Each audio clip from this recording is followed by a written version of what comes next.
अब ये government of India में बहुत सारी 50% सब्सिडी है। बहुत ही ये हमारा उद्यम मित्री गवर्नमेंट पोर्टल चला हुआ है, के लगभग, और ये 50-50 लाख के प्रोजेक्ट है। इसके अंदर कोई भी भाग ले सकता है, और इसमें बड़ी यूनिट है, जैसे शीप एंड गोट की यूनिट है। अगर क्लोज तो ये जो गवर्नमेंट ऑफ इंडिया की जितनी स्कीम है, हमारे किसी भी डिप्टी डायरेक्टर से या उद्यम मित्री पोर्टल है, आगे करना भी है और आगे आगे पोर्टल आएगा और आगे ये हमारे पोर्टल है गवर्नमेंट ऑफ इंडिया के। जो भी किसान भाई NLM उद्यमा मित्री portal.in ASIDF उद्यमा मित्री, इनके ऊपर ये स्कीम दे सकते हो। ऑनलाइन ही अप्लाई करना है, और 4-4 करोड़ के प्रोजेक्ट है, जिसमें कि 2 करोड़ सब्सिडी है। आपको साइलेज मेकिंग यूनिट है, फूडर हार्वेस्टिंग की यूनिट है, डिफरेंट 2 एनिमल या 200 भैंस रखना चाहते हो, एक बड़ा फार्म बनाना चाहते हो, तो 4 करोड़ का प्रोजेक्ट है, इसमें 2 करोड़ की सब्सिडी है। तो जो भी पशुपालक भाई इंटरेस्टेड हो, हमारे डिप्टी डायरेक्टर से हर हेडक्वार्टर पे है पशुपालन के, आप वहाँ से इन्फॉर्मेशन।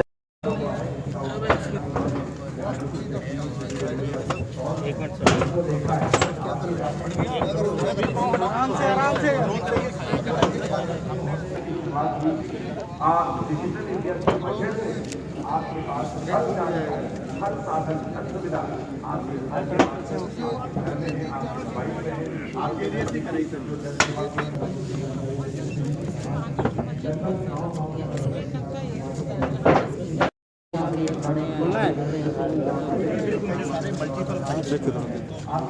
एक मिनट सर, बैलेंस नहीं है। उन योजनाओं में जो आपको पैसा और 1 एकड़ 5 से 7 कवर करने जा रहा है। इसका एक फायदा क्या है, दवाई 1 लीटर लगी, इसके अंदर सर ये जो नैनो यूरिया बनाया है, इससे सबसे बड़ा फायदा क्या है, ये भारत में पहली बार इसको ने डेवलप किया है। इसका ये फायदा सर भारत सरकार को 1 3700 रुपये सब्सिडी और ये पूरे को कवर करता है।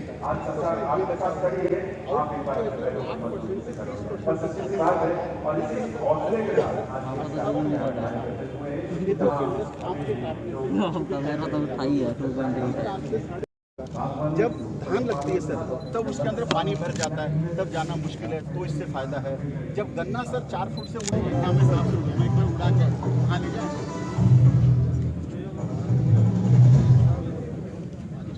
आप इधर देख सकते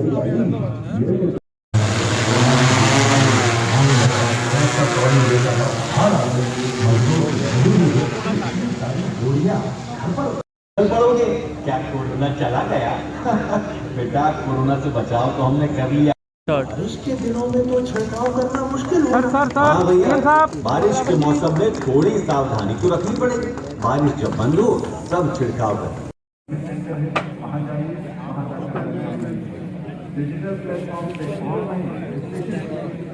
आप देख सकते हैं कि टमाटर जो लाए गए हैं वो आगे धुलने के लिए जा रहे हैं, और उसके बाद उन्हें खाया जाता है। खाने के बाद उन्हें साइड वाइड जो है रखा जाता है, और उसके बाद उन्हें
मित्रों, जिस प्रकार से मैंने अपनी बातचीत में भी बताया है कि प्रधानमंत्री जी का वो एक लक्ष्य कि हमको देश के किसान की आय को डबल करना है, उस नाते से बहुत नए नए आयाम देश भर में भी लागू किए जा रहे हैं, जो सब प्रदेशों में लागू होते हैं। इसके अतिरिक्त हम अपने प्रदेश में भी कई नई योजनाएं बना करके और समाज का वो वर्ग जो किसी एक सीमा से भी नीचे है, ऐसे समाज के वर्ग को आर्थिक दृष्टि से एक प्रकार से उनको इस योग्य बनाना कि अपने परिवार का जीवन यापन ठीक से कर सकें, तो हमने कई योजनाएं चलाई हैं। उसी के अंतर्गत आज ये जो हम देख रहे हैं कि एक पैक हाउस कम कोल्ड स्टोरेज और कम प्रोसेसिंग सेंटर ऐसा प्रोजेक्ट है जिस पर लगभग 5.5 करोड़ रुपए की लागत इसमें आई है। 4 करोड़ के आसपास इसमें सब्सिडी है। बाकी पैसा जो है ये यहाँ जो FPO बना है, 170 किसानों का ये FPO है।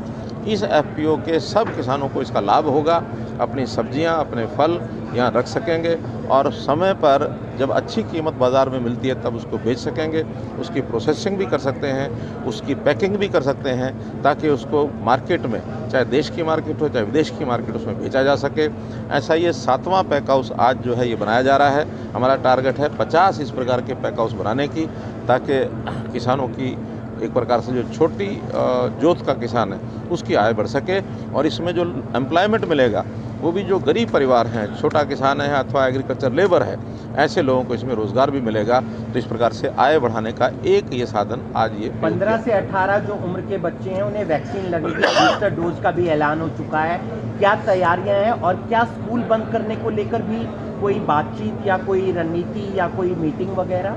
मैं इस विषय में प्रधानमंत्री जी का धन्यवाद करता हूं कि ये जो बढ़ता हुआ कोविड का प्रकोप, तीसरी लहर का जो शुरू हो गया है, इस समय पर उन्होंने इस बात की चिंता की है कि जो 15 वर्ष से 18 वर्ष के बच्चे हैं उनको भी वैक्सीन का इंजेक्शन 3 तारीख से वो शुरू हो जाएगा। और जितने भी हमारे 15 वर्ष से लेकर के 18 वर्ष के ऐसे हरियाणा के हमारे जो बालक होंगे, छात्र छात्राएं होंगी, इनकी संख्या लगभग 12 से 14 लाख होगी प्रदेश में। इनको बहुत जल्दी कोविड का पहला टीका लग जाएगा। और जहां तक 2 टीके की बात है उसमें भी सेकेंड डोज, फर्स्ट डोज तो हमारी 95% से ऊपर हो गई है, सेकेंड डोज भी लगभग 65% हो गई है।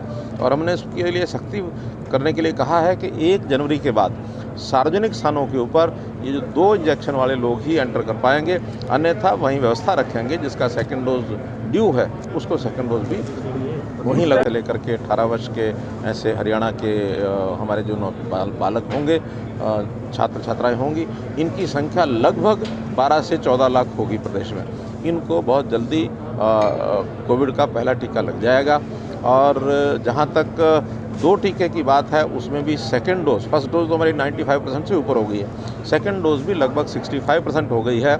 और हमने इसके लिए सख्ती करने के लिए कहा है कि 1 जनवरी के बाद सार्वजनिक स्थानों के ऊपर ये जो 2 इंजेक्शन वाले लोग ही एंटर कर पाएंगे, अन्यथा वहीं व्यवस्था रखेंगे जिसका सेकेंड डोज ड्यू है उसको सेकेंड डोज भी वहीं लगवाया जाएगा। बूस्टर डोज की भी बात, बूस्टर डोज का भी कार्यक्रम शुरू होने वाला है और जो 60 वर्ष से ऊपर के लोग हैं उनको पहले चरण में बूस्टर डोज लगाई जाएगी। किसानों ने कहा है कि हम वहाँ पर चुनाव लड़ेंगे, पीछे उन्होंने पार्टी भी बना ली है, अब वो चुनाव लड़ने जा रहे हैं, पीछे आंदोलन, क्या देखते हैं? देखिए, वैसे तो हमने पहले ही शंकाएं व्यक्त की थी कि इस आंदोलन के पीछे उनका एक मोटिव है और वो मोटिव पॉलिटिकल मोटिव है। हालांकि इस प्रकार के सामाजिक आंदोलन वो पॉलिटिकल मोटिव न रख करके अगर करें तो शायद उनका लाभ समाज को ज़्यादा होता है, लेकिन इस प्रकार का जो पॉलिटिकल मोटिव रख के वो चले हैं तो किसान को भी समझ में आ गया कि ये उनकी जो लीडरशिप थी ये राजनीतिक महत्वाकांक्षी वाली योजना थी। उन्होंने अपने आप को चुनाव लड़ने के लिए आगे किया है। लोकतंत्र है, चुनाव कोई भी लड़े, उसमें कोई आपत्ति नहीं है, लेकिन कम से कम आंदोलन की राह पकड़ करके और किसानों के आंदोलन की राह पकड़ के वो इस प्रकार का उन्होंने किया, इसको किसान पसंद नहीं करेगा, ऐसा मुझे लगता है। चंडीगढ़ निगम पार्षद के चुनाव आ गए हैं, रिजल्ट आ गया है, आम आदमी पार्टी पहली बार उतरी, नंबर 1 पर है। मुझे अभी रिजल्ट की जानकारी नहीं है, आपके दूसरे नंबर। हाँ, मुझे अभी रिजल्ट की जानकारी नहीं है, लेकिन चंडीगढ़ का चुनाव है, उसमें हमारा कोई सीधा रोल भी नहीं है, तो चंडीगढ़ के लोग उस पर विचार करेंगे। एक सिद्धू का बयान आया, नवजोत सिंह सिद्धू का, वो एक कांग्रेसी नेता का हवाला देकर कह रहे हैं कि अगर ये एक बार दबका मार दें तो थानेदार जो है वो पेंड गीली कर दें। पुलिस के लिए इस तरीके का बयान दुर्भाग्यपूर्ण है। मुख्यमंत्री जी नीलोखड़ी को सब डिवीजन कब मिलेगी? बड़े मकसद से मांग है जी। जैसा एक कमेटी हमारी बनी हुई है रीऑर्गेनाइजेशन की, और उस कमेटी ने अपना विचार बना लिया होगा, जो भी कुछ किया होगा रिपोर्ट पेश करेंगे। जैसे ही रिपोर्ट हमारे पास आती है तो उसके ऊपर विचार करेंगे। अगर ना होगा एक सवाल सर, सब कोई भी प्रोजेक्ट या EFO बनाओ या माहौल बनाओ तो पहले तो लोगों के लिए बनाया जाता है, किसानों का तो निजीकरण उनका कर दिया जाता है। ऐसा कुछ नहीं है। देखिए FPO की बात आप कर रहे हैं, आप FPO की बात कर रहे हैं। FPO जो है किसानों का ही है, किसानों की एक सामूहिक एक ऑर्गेनाइजेशन है और उसमें उनका लाभ हानि किसानों का ही होगा।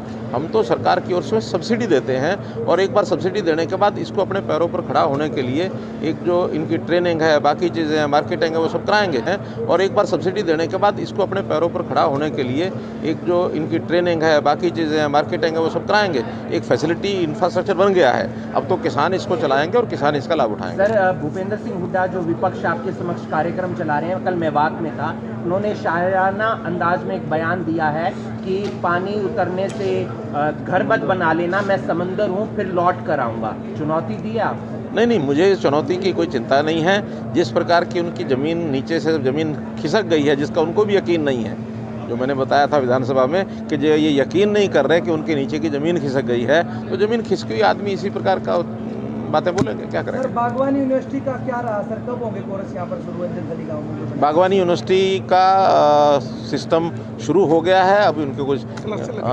क्लासेस हो जाएंगे, BSc MSc दोनों चल रही है और अगले साल 2022 जैसा हमारी मैडम ने बताया कि BSc MSc क्लासेस शुरू हो गई हैं।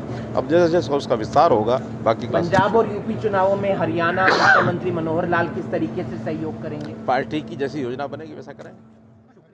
ये प्रो ग्रोवर्स प्रोड्यूसर कंपनी के उद्घाटन पर हमारे मुख्यमंत्री जी आ रहे हैं और बहुत सारे प्रोग्रेसिव फार्मर हैं, उनको भी आज इनाम देंगे और किसानों के लिए जो नई योजनाएं बना रहे हैं उनकी इस पर सारे पे चर्चा होगी। और सबसे पोर्टल बना करके हम हर क्षेत्र के अंदर प्रोग्रेसिव फार्मर को ट्रेनर फार्मर बनाना चाहते हैं, ताकि जो एक्सीलेंस इन प्रोग्रेसिव फार्मर्स ने जिस विषय में उन्होंने हासिल की है वो दूसरे फार्मर्स को सिखा दें।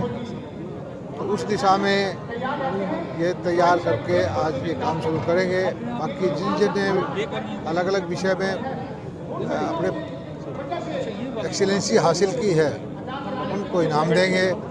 और नई विधि है यहाँ पर जो ड्रोन का उपयोग से नैनो यूरिया का कैसे छिड़काव किया जा सकता है वो दिखाएंगे। और हमारा मकसद यही है कि किसानों के लिए जितना सुविधा दे सकते हैं वो दें, और जो लैब से लेकर के खेत तक सुविधाएं पहुंचाएं। इसलिए खेत में आकर के मुख्यमंत्री जी ये कार्यक्रम कर रहे हैं। पैन हाउस भी बनाया जा रहा है, इसमें क्या ये देखिए, छोटे किसान की सामर्थ्य नहीं होती 2 एकड़ 4 एकड़ का। अगर किसानों का समूह हो जाए 400-500 एकड़ के किसान के इस तरह का FPO बना लें, पैक हाउस बना लें, तो उनकी क्रय शक्ति बढ़ जाती है, उनका जो प्रोड्यूस होगा उसको बेचने की शक्ति बढ़ जाती है। और यही विधि है जो हमारे प्रधानमंत्री जी ने कहा है कि देश के अंदर 10,000 FPO बनानी है। हम 600 से ज़्यादा FPO बना चुके हैं और ये हरियाणा के अंदर हम बहुत तेज़ गति से काम कर रहे हैं।